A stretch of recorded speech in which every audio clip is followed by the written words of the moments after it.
آپ ہی کو ہادیہ نے بھگایا ہے۔ اپنے اوپر نام آتے دیکھ کے اس نے کونے میں کھڑی ہادیہ کو نشانہ بنایا تھا، کیونکہ گھر میں کوئی اسے پسند نہیں کرتا تھا، جبکہ ہادیہ اس الزام پر گھبرا کر سب کو دیکھنے لگی تھی۔ دولہا بنے عاصر سلطان کا بس نہ چلا ہادیہ کو جان سے مار دے، جس نے اس کی دلہن کو بھگا کر اس کی عزت کا جنازہ نکالا تھا۔ پھر اسی عزت کو بچانے کے لیے ہادیہ کو بھیڑ چڑھایا گیا اور اس کی شادی عاصر سے کر دی گئی، جبکہ وہ عاصر سے 9 سال چھوٹی تھی۔ اس حویلی سے نجات کی امید جو باقی تھی وہ بھی دم توڑ چکی تھی۔ وہ اپنی قسمت پر ماتم کنا تھی جب عاصر غصے سے اندر آیا اور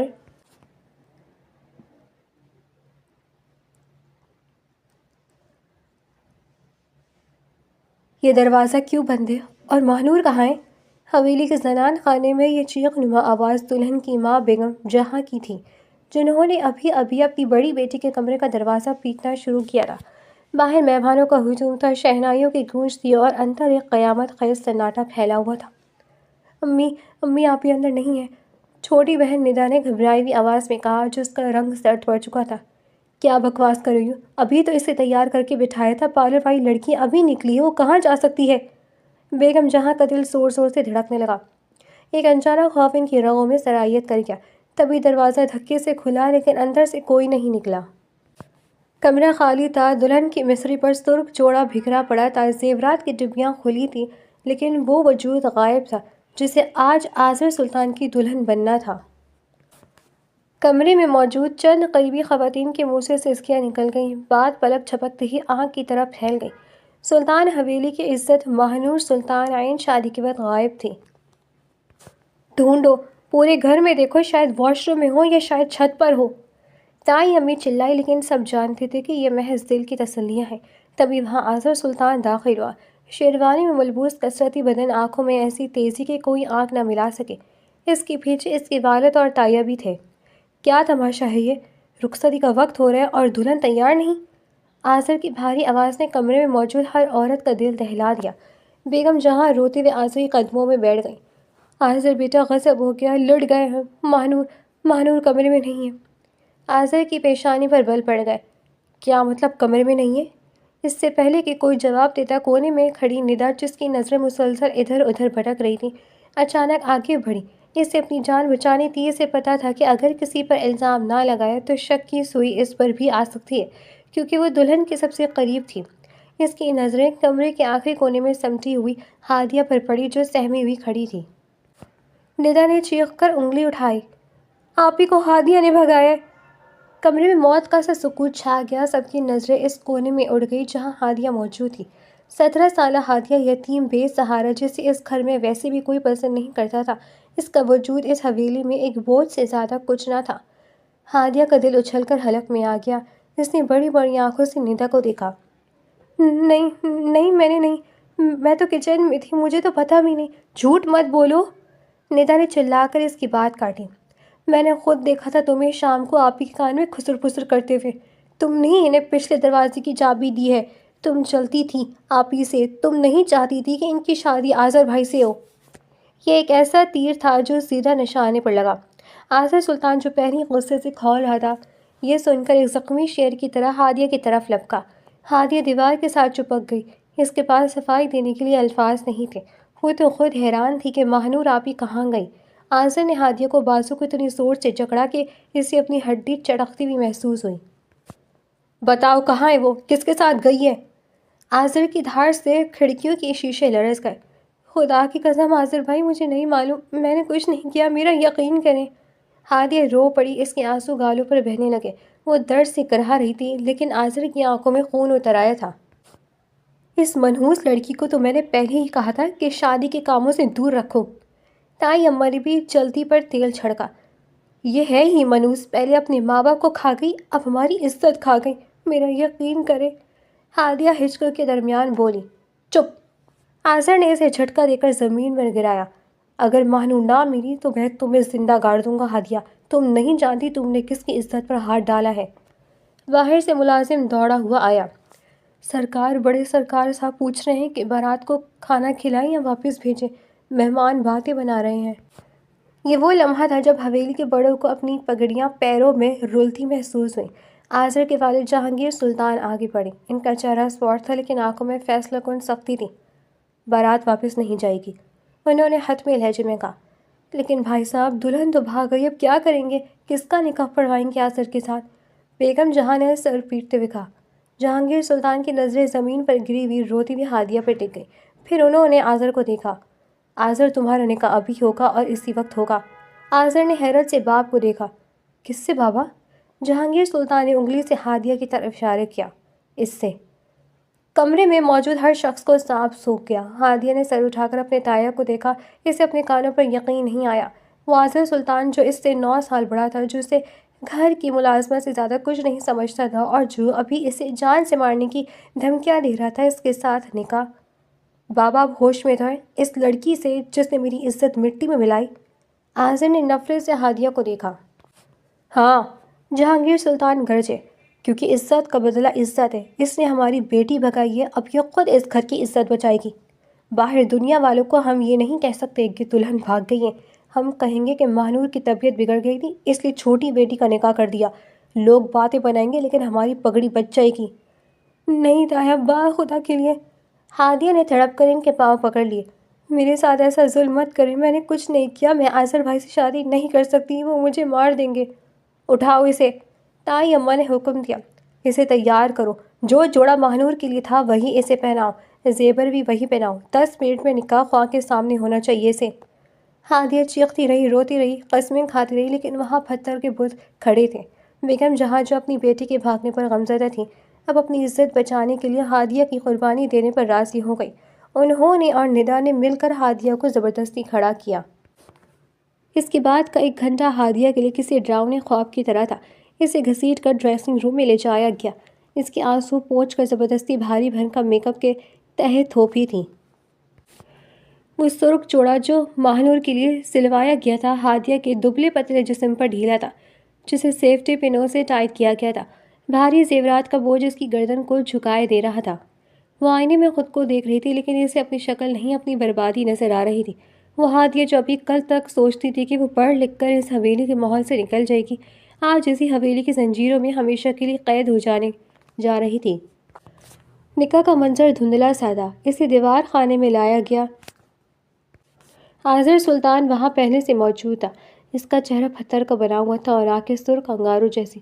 جب مولوی صاحب نے اس سے اجازت طلب کی تو آذر نے قبول ایسے کہا جیسے کسی کی ڈیتھ وارنٹ پر دستخط کر رہا ہو۔ جب ہادیہ کی باری آئی تو اس کا گلا رندھا ہوا تھا۔ بی بی، کیا آپ کو یہ نکاح قبول ہے؟ اس کے پیچھے کھڑی تائی اماں نے اس کی کمر میں زور سے چٹکی بھری اور کان میں سرگوشی کی۔ اگر زبان نہ کھولی تو یاد رکھنا، اس گھر سے تیری لاش ہی نکلے گی۔ موت کے خوف اور زندگی کی مایوسی کے درمیان ہادیہ نے لرزتے ہونٹوں سے بمشکل کہا، قبول ہے۔ اور بس وہ کاغذ کا ایک ٹکڑا اس کی زندگی کا فیصلہ کر گیا۔ وہ اب آذر سلطان کی بیوی تھی، وہ آذر جو اسے اپنی دلہن کے فرار کا مجرم سمجھتا تھا۔ رخصتی کا کوئی ڈرامہ نہیں ہوا، مہمان خانہ کھا کر چلے گئے تھے۔ چائے مکھیاں ہوئی، لیکن حویلی کی دیواروں نے راز کو باہر نہیں جانے دیا۔ رات کے 2 بجے ہادیہ کو آذر کے کمرے میں دھکیل دیا گیا۔ یہ وہی کمرہ تھا جسے ماہنور کے لیے سجایا گیا تھا۔ گلاب اور موتیوں کے پھولوں کی خوشبو ہادیہ کا دم گھوٹ رہی تھی۔ وہ بیڈ کے کونے میں سمٹی بیٹھی تھی، اس کا پورا جسم کانپ رہا تھا۔ وہ جانتی تھی کہ یہ عام شادی نہیں ہے، یہ ایک سزا ہے، ایک انتقام ہے۔ آذر سے 9 سال چھوٹی ہادیہ، جس نے ابھی زندگی کے خواب دیکھنا شروع کیے تھے، آج اپنی قسمت پر ماتم گناہ تھی۔ اس کے ذہن میں بار بار آذر کا وہ ہیبت ناک چہرہ آ رہا تھا جب اس نے اس کا بازو مروڑا تھا۔ وہ سوچ رہی تھی کہ کیا آذر اس کی بات سنے گا، کیا وہ یقین کرے گا کہ وہ بے گناہ ہے؟ لیکن دل کے کسی کونے سے آواز آئی، سلطان حویلی کے مرد دلیل نہیں سنتے، صرف فیصلہ سناتے ہیں۔ گھڑی کی ٹک ٹک اس کے خوف میں اضافہ کر رہی تھی۔ اچانک دروازے کے ہینڈل کی گھومنے کی آواز آئی۔ ہادیہ کا سانس رک گیا۔ اس نے گھٹنوں میں سر دے لیا اور خود کو مزید سکیڑ لیا۔ دروازہ کھلا، آذر غصے سے اندر آیا۔ اس نے دروازہ زور سے بند کیا اور لاک کر دیا۔ اس کے قدموں کی چھاپ سیدھی ہادیہ کی طرف آ رہی تھی۔ وہ بیڈ کے قریب آ کر رکا۔ ہادیہ نے ڈرتے ڈرتے سر اٹھا کر دیکھا۔ آذر کی آنکھوں میں وہی وحشت تھی، وہی نفرت۔ اس نے شیروانی کے بٹن کھولتے ہوئے ہادیہ کو ایسے دیکھا جیسے وہ کوئی انسان نہیں بلکہ کوئی حقیر شے ہو۔ اس کے جبڑے بھنجے ہوئے تھے۔ اس نے ایک جھٹکے سے ہادیہ کا گھونگھٹ الٹا اور اس کی ٹھوری کو سختی سے پکڑ کر چہرہ اوپر کیا۔ ہادیہ کی آنکھوں سے آنسو جاری تھے، لیکن آذر کے چہرے پر رحم کا شائبہ تک نہ تھا۔ آذر نے دانت پیس کر اس کے چہرے کے قریب جھکتے ہوئے کہا، تمہیں کیا لگا تھا ہادیہ؟ آذر نے دانت پیستے ہوئے اس کے چہرے کے بالکل قریب آ کر کہا۔ اس کی گرم اور غسیلی سانسیں ہادیہ کے چہرے سے ٹکرا رہی تھیں۔ تم اور تمہاری وہ بہن مل کر مجھے دھوکہ دیں گی، میری عزت کا تماشا بنائیں گی اور میں چپ چاپ دیکھتا رہوں گا۔ نہیں آذر بھائی، قسم لے لے، مجھے کچھ نہیں پتا۔ ہادیہ نے لرزتے ہاتھوں سے اس کی کلائی پکڑ کر اپنا چہرہ چھڑوانے کی کوشش کی، لیکن آذر کی گرفت لوہے کی طرح مضبوط تھی۔ آذر بھائی مت کہو مجھے، وہ دھاڑا، اب میں تمہارا شوہر ہوں، وہی شوہر جسے تم دونوں بہنوں نے مل کر ذلیل کیا ہے۔ لیکن یاد رکھنا ہادیہ، جو کچھ تم نے میرے ساتھ کیا ہے، ساری زندگی بھی تم اس کی قیمت چکاؤ گی تو وہ کم ہوگا۔ تم نے میری مردانگی کو میری انا کی چیلنج کیا ہے۔ ہادیہ کا پورا وجود کانپ رہا تھا۔ وہ کچھ کہنا چاہتی تھی، اپنی صفائی دینا چاہتی تھی، لیکن خوف نے اس کی آواز دبا دی تھی۔ مجھے مت چھوئے پلیز، میری بات سنیں۔ وہ پیچھے ہٹنے کی کوشش کرنے لگی۔ آذر کی آنکھوں میں ایک عجیب سی وحشت اتر آئی۔ اس نے ایک جھٹکے سے ہادیہ کو بیڈ پر پیچھے کی طرف دھکیلا۔ ہادیہ سنبھل نہ سکی اور گر گئی۔ اس سے پہلے کہ وہ اٹھتی، آذر اس پر جھکا۔ آج میں تم سے وہ وصول کروں گا جو میرا حق ہے اور جسے چھیننے کی کوشش تم لوگوں نے کی ہے۔ تم میری ملکیت ہو ہادیہ، اور سلطان حویلی کے مرد اپنی چیزوں پر اپنا حق جتانا خوب جانتے ہیں۔ اس کے لہجے کی سرد مہری نے ہادیہ کے خون کو منجمد کر دیا۔ اس نے خوفزدہ ہو کر اپنے سینے پر دوپٹہ اچھی طرح لپیٹ لیا، جیسے یہ کپڑے کا ٹکڑا اسے آذر کے قہر سے بچا لے گا، لیکن آذر نے بے رحمی سے ہاتھ بڑھایا اور ایک ہی جھٹکے میں اس بھاری کامدار دوپٹہ کھینچ کر دور پھینک دیا۔ ہادیہ نے چیخ کر اپنے بازو اپنے سینے پر باندھ لی۔ نہیں آذر، خدا کے لیے نہیں، میں آپ کے پاؤں پڑتی ہوں، ایسا مت کریں۔ وہ بلک بلک کر رونے لگی۔ اس کی آنکھوں سے نکلنے والے آنسو اس کے کاجل کو بہا رہے تھے، لیکن آذر کے دل میں رحم کی کوئی گنجائش نہیں تھی۔ یہ ڈرامے بند کرو۔ آذر نے اس کی کلائی پکڑ کر بستر کے ساتھ لگایا۔ تمہارے یہ مگرمچھ کے آنسو مجھے پگھلا نہیں سکتے۔ تم نے مجھے درد دیا، اب درد سہنے کی باری تمہاری ہے۔ ہادیہ چیختی رہی، منتیں کرتی رہی، اپنی بے گناہی کی قسمیں کھاتی رہی کہ اسے ماہنور کے بھاگنے کا علم نہیں تھا، لیکن آذر بہرا ہو چکا تھا۔ اس پر صرف انتقام کا بھوت سوار تھا۔ وہ اسے اپنی بیوی نہیں بلکہ ایک مجرم سمجھ رہا تھا، جسے سزا دینا اس کا فرض تھا۔ کمرے کی دیواریں ہادیہ کی سسکیوں اور آذر کی بھاری سانسوں کی گواہ بن گئی تھیں۔ اس رات محبت کا کوئی لمحہ نہیں تھا، صرف جبر تھا۔ آذر نے اس کی مرضی کے خلاف اس کی روح کو کچلتے ہوئے اپنا وہ حق وصول کیا جو نکاح نے اسے دیا تھا، لیکن جس کی اجازت ہادیہ کا دل نہیں دے رہا تھا۔ اس نے ہادیہ کے وجود کو مسل کر رکھ دیا، محض یہ ثابت کرنے کے لیے کہ وہ حاکم ہے اور ہادیہ محکوم۔ کچھ دیر بعد جب خاموشی چھا گئی، ہادیہ بستر پر سمٹی ہوئی بے آواز رو رہی تھی۔ اس کا وجود دکھ رہا تھا، لیکن روح کا زخم اس سے کہیں زیادہ گہرا تھا۔ اسے لگا جیسے وہ میلی ہو گئی ہے، جیسے اس کی عزت نفس کا جنازہ نکل گیا ہو۔ آذر بستر سے اٹھا، اس نے بے نیازی سے اپنے کپڑے درست کیے۔ اس کے چہرے پر اب بھی وہی سختی تھی، کوئی پچھتاوا نہیں تھا، کوئی نرمی نہیں تھی۔ اس نے مڑ کر بستر پر پڑی ہوئی ٹوٹی پھوٹی ہادیہ کو دیکھا۔ اٹھو یہاں سے، اس نے سرد لہجے میں حکم دیا۔ ہادیہ نے چونک کر اسے دیکھا۔ اس کی آنکھیں سوجی ہوئی تھیں۔ مجھے اپنی نظروں کے سامنے تمہارا منحوس چہرہ نہیں چاہیے، یہ بیڈ میرے سونے کے لیے۔ اس نے کمرے میں رکھے صوفے کی طرف انگلی سے اشارہ کیا۔ تمہاری جگہ وہاں ہے، اس صوفے پر، اور خبردار جو صبح میرے جاگنے سے پہلے تم نے کوئی آواز نکالی۔ ہادیہ کے پاس بحث کرنے کی ہمت نہیں تھی۔ وہ بمشکل اٹھی، اپنے پھٹے ہوئے کپڑے کو سمیٹا اور لڑکھڑاتے قدموں کے ساتھ صوفے کی طرف بڑھی۔ اس نے زمین سے اپنا دوپٹہ اٹھایا اور خود کو اس میں چھپا لیا۔ صوفے پر لیٹی اس کا ضبط ٹوٹ گیا۔ اس نے اپنے منہ پر ہاتھ رکھ لیا تاکہ رونے کی آواز باہر نہ نکلے، ورنہ آذر مزید غضبناک ہو جاتا۔ وہ اندھیرے میں چھت کو گھورتے ہوئے اپنی قسمت پر ماتم کرنے لگی۔ آنسوں کی دھند میں اسے اپنا ماضی یاد آنے لگا، وہ لمحے جب اس کی زندگی بدل گئی تھی۔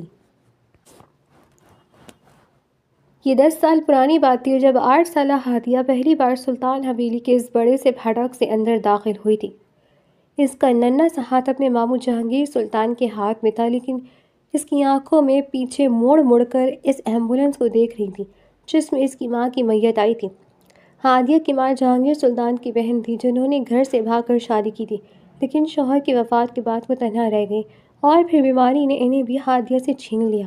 مرتے وقت انہوں نے بھائی سے وعدہ لیا کہ وہ ہادیہ کا خیال رکھیں گے، لیکن حویلی کے اندر قدم رکھتے ہی ہادیہ کو اندازہ ہو گیا تھا کہ وہ یہاں بیٹی بن کر نہیں آئی۔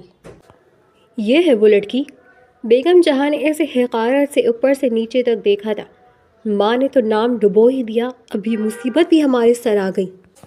اس دن کے بعد سے ہادیہ کی زندگی بدل گئی۔ اسے چھت پر بنا ایک چھوٹا سا اسٹور نما کمرہ دیا گیا۔ اس کے کھیلنے کے دن ختم ہو چکے تھے۔ اے لڑکی ادھر آؤ، یہ برتن کون دھوئے گا؟ ہادیہ میرے پاؤں دبا دو۔ ہادیہ ندا کا کمرہ صاف کیا تم نے؟ حویلی کی خواتین خاص کر تائیں اماں اور بڑی چچی سہارا دینے سے کام پر لگائی رکھتی۔ وہ باورچی خانے میں چھوٹے سے اسٹول پر کھڑی ہو کر برتن دھوتی کیونکہ اس کا قد سنک تک نہیں پہنچتا تھا۔ اس کے ننھے ہاتھوں میں صابن کی جلن ہوتی لیکن وہ شکایت نہیں کر سکتی تھی۔ اسے کبھی نئے کپڑے نہیں ملتے تھے۔ ارے ہادیہ کو نئے کپڑے کی کیا ضرورت ہے؟ ماں نور کے پرانے کپڑے ہیں تو صحیح، تھوڑے چھوٹے کروا کے پہنا دو۔ تائیں اماں اکثر کہتی۔ ہادیہ ہمیشہ ماں نور یا ندا کی اترن پہنتی۔ عید کے دن جب باقی بچے چمکتے دمکتے کپڑے پہنتے، ہادیہ کسی کونے میں پرانے کپڑے پہنے حسرت سے انہیں دیکھتی۔ ماں نور اور ندا اسے اپنے ساتھ بٹھانا بھی پسند نہیں کرتی تھی کیونکہ وہ انہیں نوکرانی سمجھتی تھی۔ آذر سلطان تب کالج میں پڑھتا تھا۔ وہ حویلی کا لاڈلا اور مغرور نوجوان تھا۔ ہادیہ کے لیے وہ کسی شہزادے سے کم نہیں تھا جسے وہ دور سے دیکھتی، لیکن آذر کی نظر میں ہادیہ کا وجود حویلی کے ملازموں سے زیادہ کچھ نہیں تھا۔ وہ کبھی کبھار اسے پانی لانے کا حکم دیتا اور بس، لیکن ان تمام محرومیوں کے بیچ ہادیہ کے دل میں ایک شمع روشن تھی اور وہ تھی تعلیم کی تڑپ۔ ماموں جہانگیر نے بس اتنی مہربانی کی تھی کہ اسے سرکاری اسکول میں داخل کروا دیا تھا۔ یہ اس کے لیے آکسیجن کی طرح تھا۔ وہ سارے دن جانور کی طرح کام کرتی تاکہ اسے اسکول جانے سے نہ روکا جائے۔ رات کو جب سب سو جاتے، ہادیہ اپنے چھوٹے سے کمرے میں پرانی کتابیں کھول کر بیٹھتی۔ اس کی آنکھوں میں خواب تھے۔ میں پڑھوں گی، میں بہت محنت کروں گی، وہ خود سے باتیں کرتی تھی۔ میں ڈاکٹر بنوں گی یا آفیسر بنوں گی، پھر میں اس حویلی سے نکل جاؤں گی، میں اپنا گھر بناؤں گی جہاں کوئی مجھے نوکرانی نہیں سمجھے گا۔ یہ امید ہی تھی جس نے اسے 10 سال تک زندہ رکھا تھا۔ اس نے ہر طعنہ، ہر تھپڑ، ہر ذلت یہ سوچ کر برداشت کی کہ ایک دن یہ قید ختم ہو جائے گی۔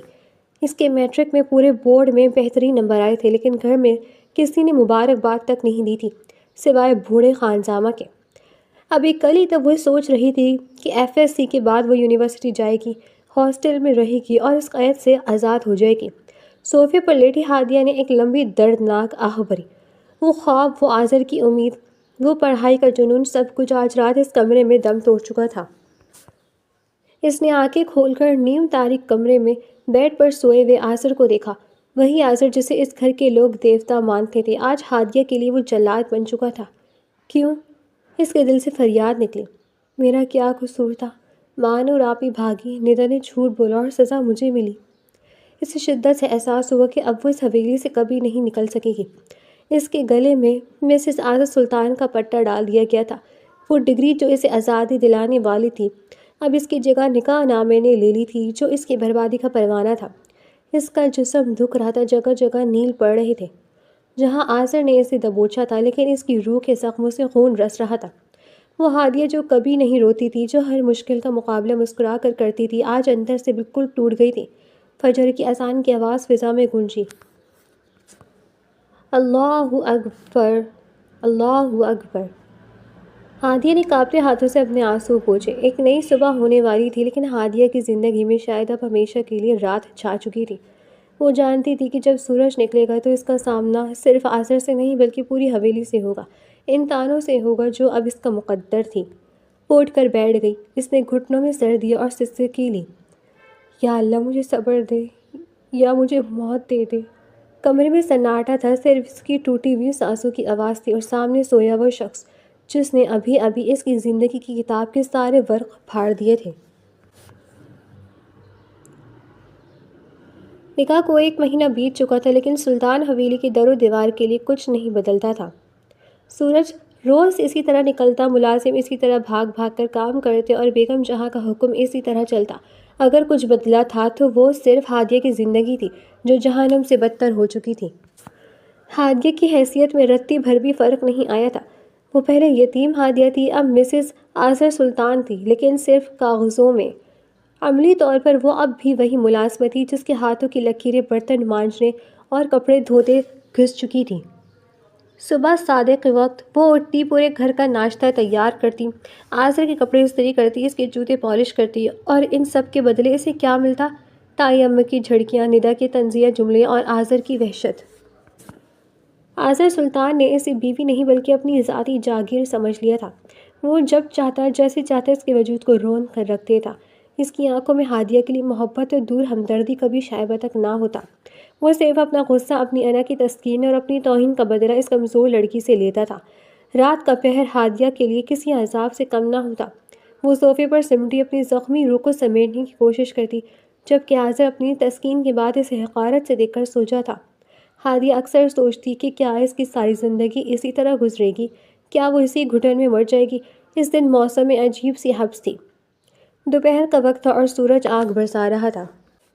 حویلی میں خاموشی چھائی ہوئی تھی کیونکہ مرد حضرات دفتروں اور زمینوں پر گئے ہوئے تھے اور خواتین اپنے کمروں میں آرام کر رہی تھیں۔ آذر سلطان خلاف معمول جلدی گھر آ گیا تھا۔ اس کی طبیعت صبح سے ناساز تھی۔ شدید سر درد اور بخار نے اسے نڈھال کر رکھا تھا۔ وہ چاہتا تھا کہ سیدھا اپنے کمرے میں جائے، لائٹس بند کر کے اور سکون سے سو جائے۔ وہ سیڑھیاں چڑھ کر اوپر والی منزل پر آیا۔ راہداری میں سناٹا تھا۔ اس کے قدموں کی آہٹ فضا میں گونج رہی تھی۔ وہ اپنے کمرے کی طرف بڑھ رہا تھا جب ندا کے کمرے کے پاس سے گزرتے ہوئے اس کے قدم رک گئے۔ دروازہ ادھ کھلا تھا۔ اندر سے ندا کی ہنستی ہوئی آواز آ رہی تھی۔ وہ شاید فون پر اپنی کسی سہیلی سے بات کر رہی تھی۔ آذر کا ارادہ اس کی بات سننے کا نہیں تھا۔ وہ آگے بڑھنے ہی والا تھا کہ ندا کے منہ سے نکلنے والے جملے نے اس کے قدموں کو زمین میں گاڑ دیا۔ ارے یار، تم نہیں سمجھو گی، مجھے تو آذر بھائی سے بہت ڈر لگا جب مانو راپی بھاگی۔ مجھے لگا تھا میری چوری پکڑی جائے گی۔ آذر کا ہاتھ جو ماتھے پر تھا وہیں جم گیا۔ اس کے دماغ میں سائیں سائیں ہونے لگی۔ اس نے سانس روک کر کان دروازے کی طرف لگا دیے۔ اندر ندا بیڈ پر لیٹی ٹانگیں ہلاتے ہوئے بے فکری سے فون پر بات کر رہی تھی۔ اسے وہم و گمان بھی نہیں تھا کہ موت اس کے دروازے پر کھڑی ہے۔ ہاں نا، ندا نے قہقہ لگایا۔ اگر گھر والوں کو پتہ چل جاتا کہ وہ مانو راپی کی مدد میں نے کی تھی اور میں جانتی تھی کہ وہ کسے پسند کرتی ہیں اور کہاں جا رہی ہے، تو میرا تو قیمہ ہی بن جاتا۔ شکر ہے وہ بیوقوف ہادیہ پھنس گئی۔ سارا الزام اس کے سر آ گیا اور میری جان چھوٹ گئی۔ اب بھگتے وہ ساری زندگی آذر بھائی کا غصہ۔ باہر کھڑے آذر کو لگا جیسے کسی نے پگھلا ہوا سیسا اس کے کانوں میں انڈیل دیا ہو۔ اس کی آنکھوں جو بخار سے سرخ تھیں اب غصے سے خون میں نہا گئی۔ جس ہادیہ کو پچھلے 1 مہینے سے مجرم سمجھ کر سزا دے رہا تھا، جسے اس نے پل پل اذیت دی تھی، وہ بے گناہ تھی اور اصل مجرم اس کے گھر میں اس کی اپنی چچا زاد بہن تھی۔ آذر کے دماغ پر خون سوار ہو گیا۔ اس نے ایک زوردار لات مار کر دروازہ کھولا۔ ندا جو فون پر ہنس رہی تھی، اس کا قہقہ حلق میں پھنس گیا۔ اس نے خوفزدہ نظروں سے دروازے میں کھڑے شخص کو دیکھا۔ آذر سلطان، جو کسی بھپرے ہوئے شیر کی طرح لگ رہا تھا۔ اس کا چہرہ تمتما رہا تھا، رگیں پھولی ہوئی تھیں اور آنکھوں میں ایسی وحشت تھی کہ ندا کا دل بند ہونے کو آ گیا۔ موبائل اس کے ہاتھ سے چھوٹ کر قالین پر گر گیا۔ آذر بھائی، ندا کی آواز پھنسی ہوئی نکلی محسوس ہوئی۔ آذر آہستہ آہستہ قدموں کے ساتھ اس کی طرف بڑھا۔ تو یہ کھیل کھیلا تھا تم دونوں بہنوں نے؟ اس کی آواز دھیمی تھی لیکن اس میں چھپی ہوئی گرج نے ندا کا خون خشک کر دیا۔ وہ بیڈ پر پیچھے کھسکنے لگی۔ نہیں بھائی، آپ غلط۔ جھوٹ مت بولنا ندا، آذر دھاڑا۔ اس کی آواز سے کمرے کی کھڑکیاں لرز گئی۔ میں نے اپنے کانوں سے سنا ہے، تم جانتی تھی، تم نے مدد کی اس کی اور الزام اس معصوم لڑکی پر لگا دیا۔ ندا رونے لگی۔ اس کے ہاتھ پاؤں ٹھنڈے پڑ چکے تھے۔ بھائی مجھے معاف کر دے، میں ڈر گئی تھی، آپ ہی نے مجھے مجبور کیا تھا، قسم سے میرا کوئی قصور نہیں ہے۔ آذر نے آگے بڑھ کر ندا کے بالوں سے پکڑ کر اسے کھڑا کیا۔ ندا چیخ پڑی۔ کہاں ہے وہ؟ آذر نے دانت پیستے ہوئے پوچھا۔ بتاؤ مجھے، مہنور کہاں ہے؟ بھائی مجھے نہیں پتا، ندا درد سے گرائی۔ ابھی تو تم فون پر بکواس کر رہی تھی کہ تمہیں سب پتہ ہے۔ آذر نے اس کے بالوں کو مزید کھینچا۔ سیدھی طرح بک دو ورنہ میں تمہیں یہیں زندہ دفن کر دوں گا اور ابو کو بتاؤں گا بھی نہیں کہ تم کہاں گئی۔ ندا جانتی تھی کہ آذر اس وقت ہوش میں نہیں ہے، وہ واقعی اسے مار سکتا ہے۔ موت کے خوف نے اس کی زبان کھول دی۔ وہ مری میں ہے، وہاں ایک گیسٹ ہاؤس ہے، کاشف کے ساتھ۔ ندا نے ہچکیوں کے درمیان سب اگل دیا۔ ان کا نکاح ہو چکا ہے بھائی، وہ وہیں ہے۔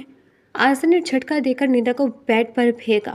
اس کا سینہ زور زور سے اوپر نیچے ہو رہا تھا۔ اسے مانور کے بھاگنے کا اتنا دکھ نہیں تھا جتنا اس بات کا غصہ تھا کہ اسے بیوقوف بنایا گیا اور اس کے گھر کی عزت کا جنازہ نکالنے میں اس کے اپنوں کا ہاتھ تھا۔ اگر تم نے کسی کو بتایا کہ مجھے پتہ چل گیا تو اگلی باری تمہاری ہوگی۔ آذر نے انگلی اٹھا کر اسے تنبیہ کی۔ وہ طوفان کی طرح کمرے سے نکلا۔ اس کا سر درد، اس کا بخار سب غائب ہو چکا تھا۔ اب صرف انتقام کی آگ تھی۔ وہ اپنے کمرے میں آیا۔ وہاں ہادیہ فرش پر بیٹھ کر اس کے جوتوں کو کپڑوں سے چمکا رہی تھی۔ آذر کے اچانک اور غصے سے اندر آنے پر وہ سہم گئی۔ اس نے جلدی سے جوتے ایک طرف رکھے اور سر جھکا کر کھڑی ہو گئی۔ وہ منتظر تھی کہ ابھی کوئی طعنہ ملے گا یا کوئی سخت حکم سننے کو ملے گا، لیکن آذر نے اسے دیکھا بھی نہیں۔ وہ سیدھا الماری کی طرف گیا، اپنی پستول نکالی، میگزین چیک کیا اور اسے کمر کے پیچھے اڑسا۔ پھر اس نے دراز سے گاڑی کی چابیاں اٹھائیں۔ جاتے جاتے وہ دروازے پر رکا۔ اس نے مڑ کر ہادیہ کو دیکھا۔ وہ دبلی پتلی لڑکی جس کا رنگ پیلا پڑ چکا تھا، خوفزدہ ہرنی کی طرح اسے دیکھ رہی تھی۔ آذر کے دل میں ایک عجیب سی چبھن ہوئی۔ اس نے ایک بے گناہ کو سزا دی تھی، لیکن اس وقت اس کے پاس پچھتاوے کا وقت نہیں تھا۔ وہ کچھ کہے بغیر تیزی سے باہر نکل گیا۔ ہادیہ حیران رہ گئی۔ آج نہ کوئی ڈانٹ، نہ کوئی بدتمیزی، اور یہ پستول! یا اللہ خیر! اس کے بعد کے 3 دن حویلی میں عجیب سی پراسراریت میں گزرے۔ آذر گھر نہیں آیا تھا۔ کسی کو نہیں معلوم تھا کہ وہ کہاں ہے۔ دائیں یمہ پریشانی تھی۔ جہانگیر سلطان بھی فکر مند تھے، لیکن ندا اپنے کمرے میں بند تھی اور بخار میں تپ رہی تھی۔ وہ خوف سے باہر نہیں نکل رہی تھی۔ ہادیہ کے لیے یہ 3 دن کسی نعمت سے کم نہیں تھے۔ اسے سکون کا سانس نصیب ہوا۔ راتوں کو وہ خوف کے بغیر سوتی، دن میں اسے وہ وحشتناک نظر جھیلنی نہیں پڑتی تھی۔ لیکن اس کے دل میں ایک انجانا دھڑکا لگا ہوا تھا۔ آذر کا وہ آخری بار دیکھنا اور پستول لے کر جانا کچھ بڑا ہونے والا تھا۔ چوتھے دن شام کے وقت حویلی کے بڑے گیٹ پر گاڑیوں کا شور ہوا۔ گارڈز نے تیزی سے گیٹ کھولے۔ 2 کالی بڑی گاڑیاں دھول اڑاتی اندر داخل ہوئیں۔ لاؤنج میں سب جمع ہو گئے۔ بیگم جہانگیر سلطان، تایا، ابو اور ہادیہ بھی کچن کے دروازے پر کھڑی ہو کر دیکھنے لگی۔ پہلی گاڑی سے آذر اترا۔ اس کے کپڑے شکن زدہ تھے، آنکھیں سرخ تھیں اور چہرے پر کئی دنوں کی داڑھی بڑھی ہوئی تھی۔ اس نے پیچھے کا دروازہ کھولا اور کسی کو بازو سے پکڑ کر باہر کھینچا۔ وہ ماہنور تھی۔ ماہنور؟ سلطان حویلی کے وہ شہزادی جو اپنی مرضی سے بھاگی تھی۔ اس رات اس کے بال بکھرے ہوئے تھے، کپڑوں پر شکنی تھی، لیکن اس کے چہرے پر خوف نہیں تھا، غصہ تھا۔ آذر اسے تقریباً گھسیٹتا ہوا لاؤنج کے بیچ میں لے آیا اور جھٹکا دے کر چھوڑا۔ ماہنور لڑکھڑا کر صوفے کے پاس گری۔ ماہنور! بیگم جہاں چیخ اور بیٹی کی طرف لپکی، لیکن آذر نے ہاتھ اٹھا کر انہیں وہیں روک دیا۔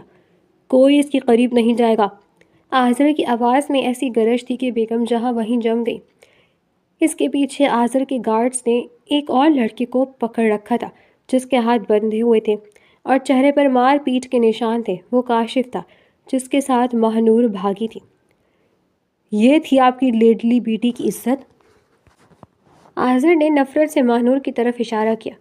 جس نے ہماری پگڑیوں کو اپنے پیروں کی جوتی سمجھا، میں اسے مری سے گھسیٹ کر لایا ہوں۔ ماہنور نے سر اٹھایا اور آذر کی آنکھوں میں آنکھیں ڈال دیں۔ ہادیہ نے حیرت سے دیکھا۔ ماہنور رو نہیں رہی تھی، گڑ گڑا نہیں رہی تھی جیسی ہادیہ روز کرتی تھی۔ ماہنور کی آنکھوں میں بغاوت تھی۔ ہاں، باغی تھی میں، ماہنور چلا اٹھی، کیونکہ میں تم جیسے جانور سے شادی نہیں کرنا چاہتی تھی۔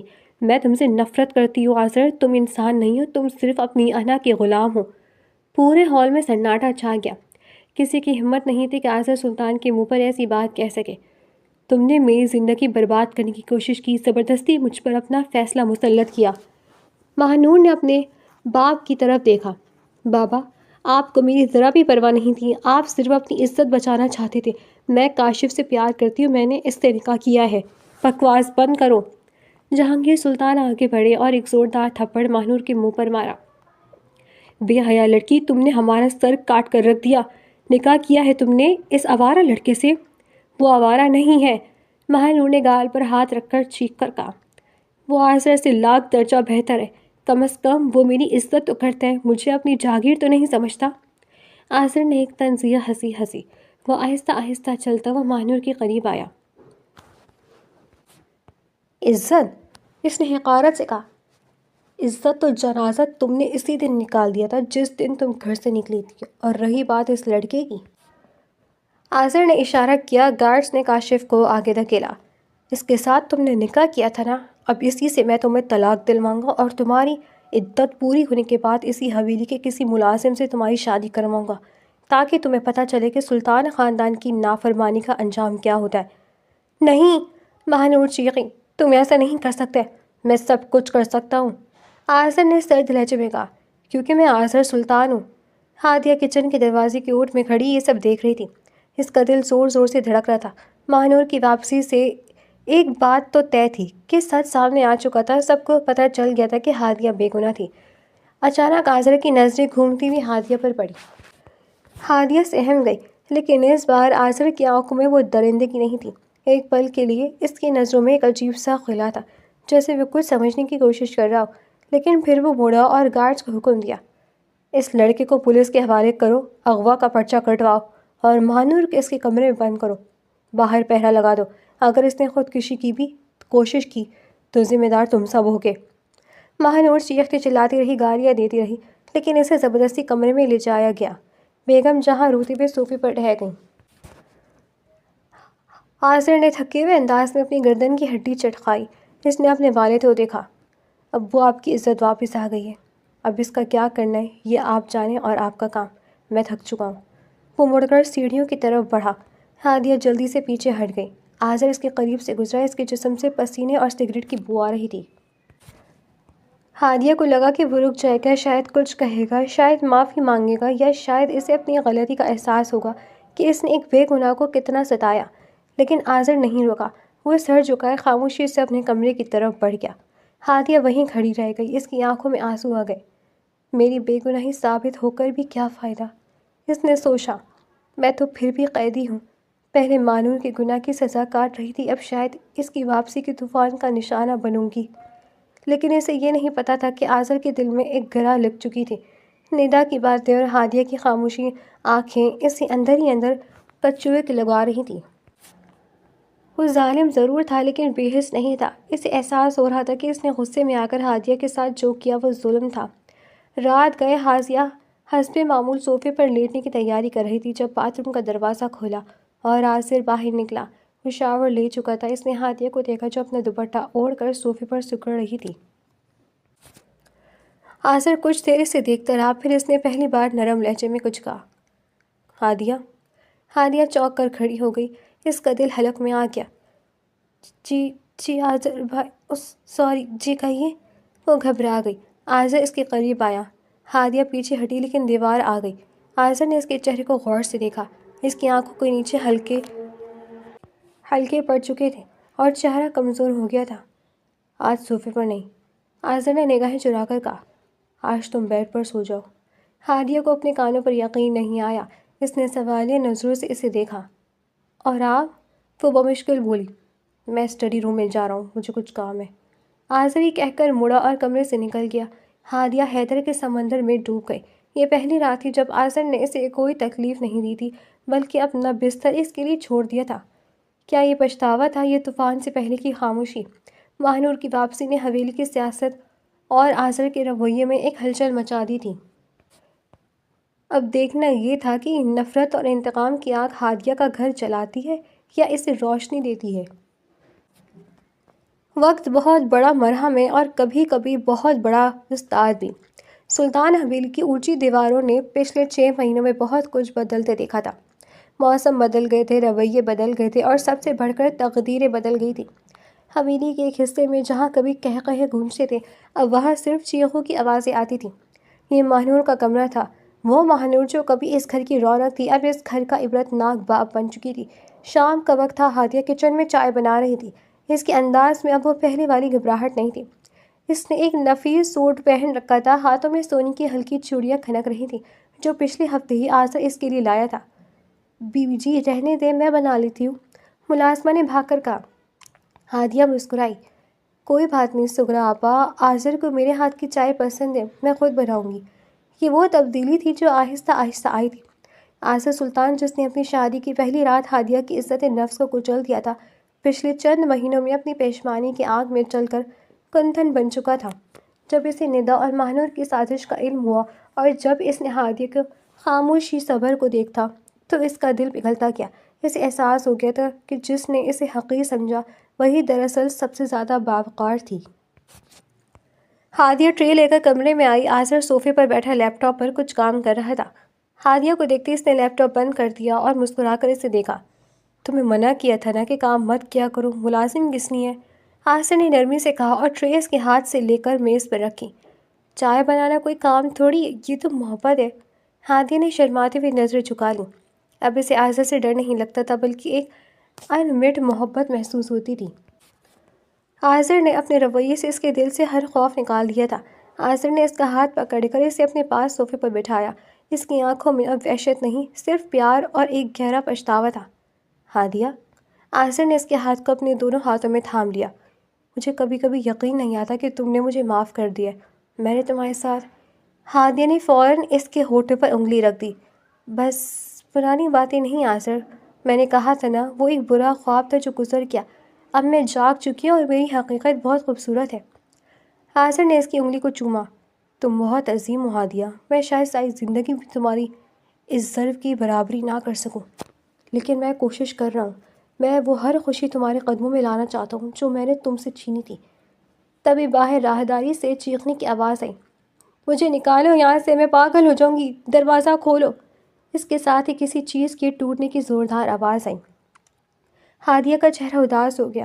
یہ ماہنور تھی۔ کاشف کے جیل جانے اور طلاق کے بعد جہانگیر سلطان نے ماہنور کو گھر کے پچھلے حصے میں قید کر دیا تھا۔ اس سے فون، ٹی وی، انٹرنیٹ سب چھین لیا گیا تھا۔ اس کی دنیا صرف وہ چار دیواری تھی اور اس کا اپنا پچھتاوا۔ آذر کے چہرے پر ناگواری آ گئی۔ اسے خاموش رہنے کا بھی نہیں پتا۔ آذر، ہادیہ نے نرمی سے کہا، کیا ہم اسے معاف نہیں کر سکتے؟ وہ بہت تکلیف میں ہے۔ آذر نے سنجیدگی سے ہادیہ کو دیکھا۔ نہیں ہادیہ، کچھ غلطیوں کی معافی نہیں ہوتی۔ اس نے صرف بغاوت نہیں کی تھی، اس نے اس گھر کی عزت کو نیلام کیا تھا اور اس کے جرم کی سزا تمہیں ملی۔ وہ اپنی کرنی بھر رہی ہے۔ حویلی کے اصول سخت ہیں، جو بغاوت کرتا ہے اس کا یہی انجام ہوتا ہے۔ تم اس بارے میں مت سوچو۔ آذر نے بات کا رخ موڑنے کے لیے سائڈ ٹیبل سے ایک بڑا براؤن لفافہ اٹھایا۔ آنکھیں بند کرو، آذر نے شرارت سے کہا۔ کیوں؟ ہادیہ ہنسی۔ کرو تو صحیح۔ ہادیہ نے مسکراتے ہوئے آنکھیں بند کر لی۔ آذر نے وہ لفافہ اس کے ہاتھوں میں تھما دیا۔ اب کھولو۔ ہادیہ نے آنکھیں کھولی اور لفافے کو دیکھا۔ اس نے دھڑکتے دل کے ساتھ اسے کھولا۔ اندر کچھ کاغذات تھے۔ جب اس نے پہلا کاغذ پڑھا تو اس کی آنکھیں حیرت اور خوشی سے پھیل گئیں۔ یہ شہر کے سب سے بہترین کالج کا ایڈمیشن فارم تھا جس پر اس کا نام لکھا تھا اور فیس ادا ہو چکی تھی۔ یہ کیا ہے؟ اس کی آواز خوشی سے کانپ رہی تھی۔ یہ تمہارا خواب ہے۔ آذر مسکرایا۔ مجھے یاد ہے تم پڑھنا چاہتی تھی، تم ڈاکٹر بننا چاہتی تھی یا کچھ بڑا کرنا چاہتی تھی تاکہ حویلی کی قید سے نکل سکو۔ میں تمہیں اس حویلی سے تو نہیں نکال سکتا کیونکہ تم میری زندگی ہو، لیکن میں تمہیں تمہارے خوابوں کی اڑان ضرور دے سکتا ہوں۔ ہادیہ کی آنکھوں سے آنسو چھلک پڑے۔ یہ وہ خواب تھا جسے اس نے اپنی شادی کی رات دفن کر دیا تھا۔ اسے لگا تھا کہ اب کتابوں سے اس کا ناطہ ہمیشہ کے لیے ٹوٹ گیا ہے۔ آذر، آپ اتنے اچھے کیوں ہیں؟ وہ روتے ہوئے اس کے گلے لگ گئی۔ آذر نے اس کے سر پر پیار سے ہاتھ پھیرا۔ کیونکہ مجھے دیر سے سمجھ آیا کہ ہیرے کو مٹی میں نہیں رولتے، اسے تاج میں سجاتے ہیں۔ کل سے تمہاری کلاسز شروع ہیں۔ ڈرائیور تمہیں لے کر جائے گا اور واپس لائے گا، اور اگر کسی نے اعتراض کیا… آذر کی آواز میں پرانی گرج واپس آئی، تو میں اس کی زبان کھینچ لوں گا۔ ہادیہ جانتی تھی کہ اس کا اشارہ طیمہ اور ندا کی طرف ہے۔ ندا تو ویسے بھی اب ہادیہ کے سائے سے بھی دور بھاگتی تھی، کیونکہ آذر نے اسے واضح کر دیا تھا کہ اگر ہادیہ کی آنکھ میں ایک آنسو بھی آیا تو اس کی ذمہ دار ندا ہوگی۔ اگلی صبح سورج کچھ زیادہ ہی چمکدار تھا۔ ہادیہ آئینے کے سامنے کھڑی تیار ہو رہی تھی۔ اس نے سفید شلوار قمیض کے اوپر سیاہ چادر اوڑھ رکھی تھی، کندھے پر بیگ تھا۔ وہ آئینے میں خود کو دیکھ رہی تھی، لیکن آج اسے کوئی مظلوم لڑکی نظر نہیں آ رہی تھی بلکہ ایک پرعزم طالب علم نظر آ رہی تھی۔ آذر کمرے میں داخل ہوا۔ وہ آفس جانے کے لیے تیار تھا۔ اسے دیکھ کر اس کی آنکھوں میں ستائش ابھری۔ ماشاءاللہ، میری بیوی تو آج واقعی طالب علم لگ رہی ہے۔ ہادیہ شرما گئی۔ آذر، مجھے ڈر لگ رہا ہے، اتنے عرصے بعد میں کر پاؤں گی نا؟ آذر اس کے قریب آیا، اس کے کندھوں پر ہاتھ رکھے۔ ہادیہ، تم وہ لڑکی ہو جس نے اس حویلی کے طوفانوں کا اکیلے مقابلہ کیا۔ پڑھائی تو بہت آسان چیز ہے، تم ضرور کر پاؤ گی، اور یاد رکھنا میں ہمیشہ تمہارے پیچھے کھڑا ہوں، ایک مضبوط دیوار کی طرح۔ وہ دونوں نیچے اترے۔ لاؤنج میں ناشتے کی میز پر سب موجود تھے، تائی اماں، جہانگیر سلطان اور خاموش بیٹھی ہوئی ندا۔ جب ہادیہ بیگ لٹکائے نیچے اتری تو تائی اماں کے ماتھے پر بل پڑ گئے۔ یہ کیا تماشا ہے؟ بہویں اب گھر سے باہر جائیں گی پڑھنے کے لیے؟ تائی اماں نے کڑک کر کہا۔ ہمارے خاندان میں کبھی ایسا نہیں ہوا۔ ہادیہ کے قدم رک گئے، پرانا خوف پھر سے جاگا، لیکن اس سے پہلے کہ وہ کچھ بولتی آذر نے اس کا ہاتھ مضبوطی سے تھام لیا۔ آج سے ہوگا تائی اماں، آذر نے مضبوط لہجے میں کہا۔ میری بیوی کالج جائے گی اور اپنی تعلیم مکمل کرے گی، اور یہ میرا فیصلہ ہے۔ جہانگیر سلطان نے خاموشی سے چائے کا گھونٹ بھرا اور پھر سر اٹھا کر کہا، آذر ٹھیک کہہ رہے، زمانے کے ساتھ چلنا چاہیے، اور ہادیہ ایک ذہین بچی ہے، اسے پڑھنے دو۔ تائی اماں منہ بسول کر رہ گئیں، اور ندا نے حسد بھری نظروں سے ہادیہ کو دیکھا۔ وہ ہادیہ جو کل تک ان کی اترن پہنتی تھی، آج آذر سلطان کی محبت اور حمایت کی چادر اوڑھے ان سب سے بہت اوپر جا چکی تھی۔ ہادیہ نے شکر گزار نظروں سے اپنے ماموں اور پھر اپنے شوہر کو دیکھا۔ آذر اسے لے کر باہر پورچ میں آ گیا۔ گاڑی تیار کھڑی تھی، ڈرائیور نے دروازہ کھولا، لیکن آذر نے اشارے سے اسے ہٹا دیا۔ آج پہلا دن ہے، میں خود چھوڑنے جاؤں گا۔ ہادیہ گاڑی میں بیٹھی، آذر نے ڈرائیونگ سیٹ سنبھالی۔ جب گاڑی حویلی کے بڑے گیٹ سے باہر نکلی تو ہادیہ نے پیچھے مڑ کر اس عالیشان عمارت کو دیکھا۔ کبھی اسے یہ عمارت ایک جیل لگتی تھی، ایک قید خانہ جہاں اس کے خوابوں کا دم گھٹتا تھا، لیکن آج وہی عمارت اسے اپنا گھر لگ رہی تھی، کیونکہ اس کا گھر کا حاکم اب اس کا محافظ بن چکا تھا۔ راستے میں آذر نے ریڈیو آن کیا، ایک ہلکا سا رومانوی گیت چل رہا تھا۔ خوش ہو؟ آذر نے اس کی طرف دیکھے بغیر پوچھا، لیکن اس کے لبوں پر مسکراہٹ تھی۔ بہت، ہادیہ نے دل کی گہرائیوں سے کہا۔ اتنی خوش کہ ڈر لگتا ہے کہ کہیں یہ خواب ٹوٹ نہ جائے۔ آذر نے گاڑی کی رفتار ہلکی کی اور اپنا بایاں ہاتھ بڑھا کر ہادیہ کا ہاتھ تھام لیا۔ یہ خواب نہیں ہادیہ، یہ میرا وعدہ ہے۔ اب تمہاری آنکھوں میں کبھی آنسو نہیں آئیں گے، اور اگر آئے بھی تو وہ خوشی کے ہوں گے۔ تم نے بہت صبر کیا ہے، اب پھل کھانے کا وقت ہے۔ گاڑی کالج کے گیٹ کے سامنے رکی۔ طالبات کا ہجوم اندر جا رہا تھا۔ ہادیہ کا دل زور زور سے دھڑک رہا تھا، وہ ایک نئی دنیا میں قدم رکھنے جا رہی تھی۔ جاؤ، آذر نے اس کا ہاتھ دبا کر چھوڑا۔ اپنی منزل کی طرف پہلا قدم بڑھاؤ، اور ہاں، چھٹی کے وقت میں خود لینے آؤں گا۔ ہادیہ نے مسکرا کر سر ہلایا۔ خدا حافظ۔ وہ گاڑی سے اتری، ہوا کا ایک خوشگوار جھونکا اس کے چہرے سے ٹکرایا۔ اس نے ایک لمبی سانس لی، یہ ہوا آزاد تھی، یہ فضا اس کی اپنی تھی۔ اس نے مڑ کر دیکھا، آذر اسے ہی دیکھ رہا تھا۔ اس نے ہاتھ ہلایا، ہادیہ نے بھی ہاتھ ہلایا، اور گیٹ کے اندر داخل ہو گئی۔ دوسری طرف حویلی کے ایک بند کمرے کی کھڑکی سے مہنور سلاخوں کے پیچھے سے آسمان کو دیکھ رہی تھی۔ اس کی آنکھوں میں ویرانی تھی۔ اس نے آزادی مانگی تھی، لیکن بغاوت کا راستہ چنا، اس لیے وہ تنہا رہ گئی۔ ہادیہ نے قید میں رہ کر صبر اور وفا کا راستہ چنا، اس لیے آج پوری کائنات اس کے لیے وسیع ہو گئی تھی۔ آذر نے ہادیہ کو اندر جاتے دیکھا اور سکون کا سانس لیا۔ اس کے دل کا بوجھ ہلکا ہو چکا تھا۔ اس نے گاڑی اسٹارٹ کی اور واپس مڑ گیا۔ اسے پتا تھا کہ گھر پر اس کی مثالی بیوی شام کو اس کا انتظار کرے گی، اور اب وہ ساری زندگی اس کا مثالی شوہر بن کر رہے گا۔